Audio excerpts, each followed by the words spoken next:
guys, this is Tripti, a verified educator on Unacademy platform. So in this lesson 4 of the course, I am going to teach one of the most important topic about public key encryption, which is the distribution of the public key. So do watch this video, share it with your friends and rate it and drop down your comments for any queries or any feedback. Don't forget to follow me on the Unacademy platform. Thank you.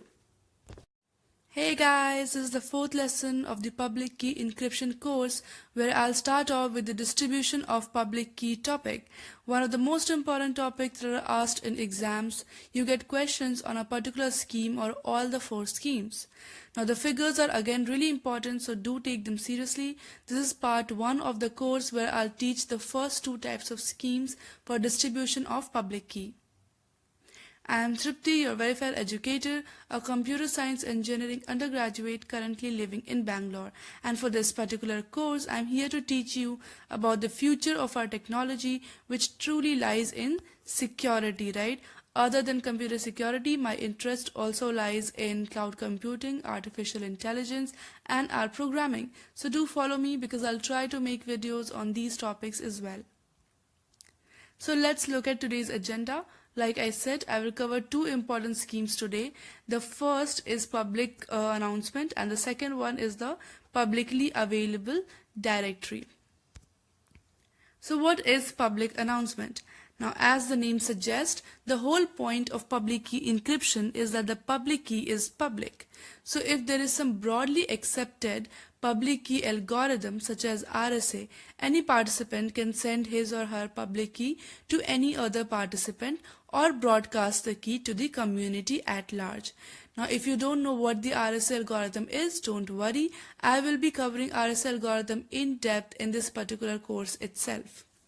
Now, let's see one example so we can understand better.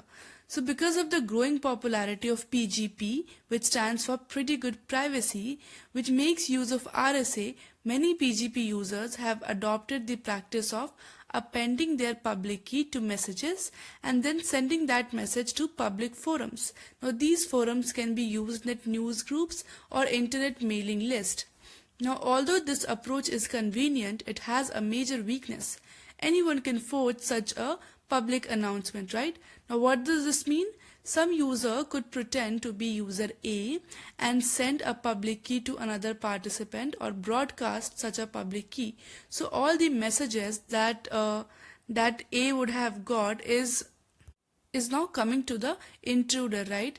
Now until user A discovers the forgery and alerts other participants, the forger is able to read all the encrypted messages intended for A and can use the forged key for the authentication. So as you can see in the figure here, A is making the announcements of its public key to all the entities involved in the communication system, and similarly B is also doing the same. So at the end of this process, A will have B's public key and B will have A's public key. Now using this public key, they can encrypt the message, right? So if A has the public key of B, while sending any message to B, to ensure the confidentiality of the message, A will encrypt the message using the public key of B. Now, since it is encrypted using the public key of B, the message can only be decrypted by the private key of B, right? And this private key is something that only B has. So now let's see what is publicly available directory. So a greater degree of security can be achieved by maintaining a publicly available directory, right? So this directory is a dynamic directory of public keys. So the maintenance and distribution of the public directory would have to be the responsibility of some trusted entity or organization, correct? So let's see who all is involved in this particular system. So we have the authority who maintains the public key directory, right? So in this directory you have the name and public key entry for each of the participant in the communication system. Now each participant registers a public key with the directory authority. So this registration needs to be in person or by some form of secure authenticated communication, right? So that no one can forge someone's registration. So now a participant may replace the existing key with a new one at any time, either because he wants to change the key as it has been used for a large amount of data, or because the corresponding private key has been compromised in any way. So participant could also access the directory electronically. For this purpose, secure and authenticated communication from the authority to the participant is a mandatory requirement, right? So suppose if B needs to communicate with A, so it requests the public key of A from the directory, right? And then it will carry on the communication process. So as we can see here, this scheme is clearly more secure than individual public announcement, but it still has its own vulnerabilities. So if an adversary succeeds in obtaining or computing the private key of the directory authority himself, the adversary could mask as the authority and pass out counterfeit public keys and subsequently impersonate any participant and eavesdrop on messages sent to any participant, right? And he can also tamper with the records kept by the authority, right? So if someone knows the private key of the authority, they will basically have the access to the directory, right? And this directory contains all the keys of any entity who's involved in the entire communication system, right? So if your authority is not someone who can be trusted, if your authority is some adversary or some intruder, since the communication is passing through the authority, he can also eavesdrop on the messages that are being sent from A to B, right? So let's revise this once. In the public key announcement, each entity announces its public key to the communication system, and then the entities can carry out the process of communicating with each other by encrypting the message using the obtained public key, right?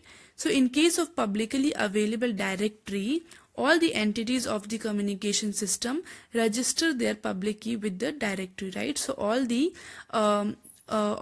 public keys are stored in the directory, right? And it is stored in the format of name and key. Now this directory is maintained and managed by a trusted organization.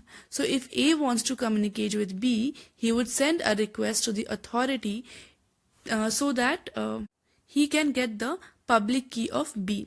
Now once A obtains B's public key, he'll send the message encrypted with B's public key, which only B can decrypt using its own private key. Pretty effective, right? So that is all for today. We have 2 more public key distribution schemes which I'll cover in the next video. So don't miss that. Those 2 schemes are equally important and often come in exams as an individual topic, right? So they are public key authority and public key certificates, right? So those 2, you will see that they are also somehow related to the 2 schemes that we read today.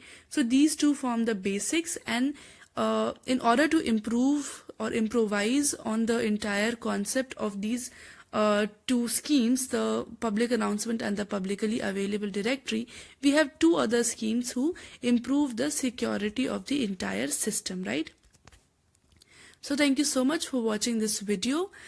Please upvote the video, share it with your friends, comment below for any queries, and you can also follow me at unacademy.com/user/Tripti Tanvi. Thank you so much.